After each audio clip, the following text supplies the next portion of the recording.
2020 format కు కాంగ్రెస్ మారాలి. ఒక బ్యాటింగ్ చేయాలి, మనం బౌలింగ్ చేయాలి అంటూ కూడా దిశానిర్దేశం చేస్తున్నారు రేవంత్.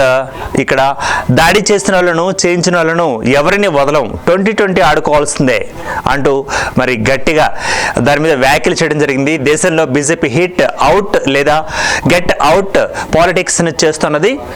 కాంగ్రెస్ నేతల్లో హ్యూమన్ టచ్ ఉన్నందున అలాంటి రాజకీయాలు చేయలేకపోతున్నారు. పని ఉంటే బీజేపీ నేతలు ఎవరినైనా ఆలింగనం చేసుకుంటారు, పని ముగిశాక కనీసం కూడా తిరిగి చూడరు అంటూ తన యొక్క అనుభవాన్ని కూడా ఆయన ఇక్కడ రంగరించి చెప్పిన వ్యాఖ్య.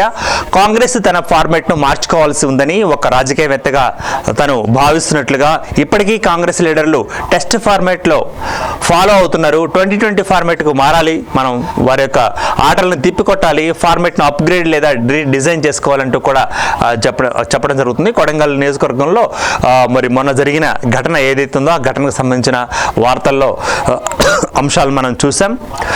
అందులో ఎవరైతే నిందితులుగా ఉన్నారో, ఎవరైతే ద్రోహులుగా ఉన్నారో, ఎవరైతే అధికారుల మీద దాడి చేశారనుకుంటున్నారో వారి మీద మాత్రం ఉక్కుపాదం మోపబోతున్నాం. ఎవరిని వదలబోము. బీజేపీ వాళ్ళు అవసరం ఉంటేనే మమ్మల్ని వాడేసుకుంటారు, ఆ తర్వాత ఆలింగనం చేసిన విషయం కూడా మర్చిపోయి దూరం అవుతారు. సో ఇక్కడ ఏం జరిగింది, ఎవరు జరిగింది, దీని వెనుక ప్రోద్బలం ఎవరిది ఉందన్న దాని మీద కూడా మేము ఎంక్వైరీ చేస్తున్నాం. మొత్తానికి పదుల సంఖ్యలో అక్కడ అదుపులోకి తీసుకున్నారు, కొంతమంది రిమాండ్ కూడా పంపించడం జరిగింది. ఇటువంటి ఫార్మాట్స్ ఆడుతూ ఉంటే, ఇటువంటి గేమ్స్ ఆడుతూ ఉంటే మన డిజైన్ని, మన ఫార్మాట్ని రీడిజైన్ చేసుకోవాలి, అయితే 2020 ఫార్మాట్లోకి రావాల్సిందంటూ కూడా కాంగ్రెస్ కార్యకర్తలకు ఈయన దిశానిర్దేశం చేయడం మనం ఇక్కడ వ్యాఖ్యానంగా చూసే అవకాశం ఉంది. సో ఎంతటి వారైనా ఊచులు లెక్క పెట్టాల్సిందంటూ చెప్పడం ఆయన. అధికారులపై దాడిని కేటీఆర్, బీఆర్ఎస్ సమర్థించడం ఏంటి? రేపు మీ పైన కూడా ఇట్లాగే జరిగితే సమర్థిస్తారా? దాడులు చేసినా, ప్రేరేపించినా చూస్తూ ఊరుకోం, అందరి సంగతి తెలుస్తాం. కేసుల విచారణ నుంచి తప్పించుకునేందుకు ఢిల్లీలో కేటీఆర్ చక్రలో కొడుతున్నారు.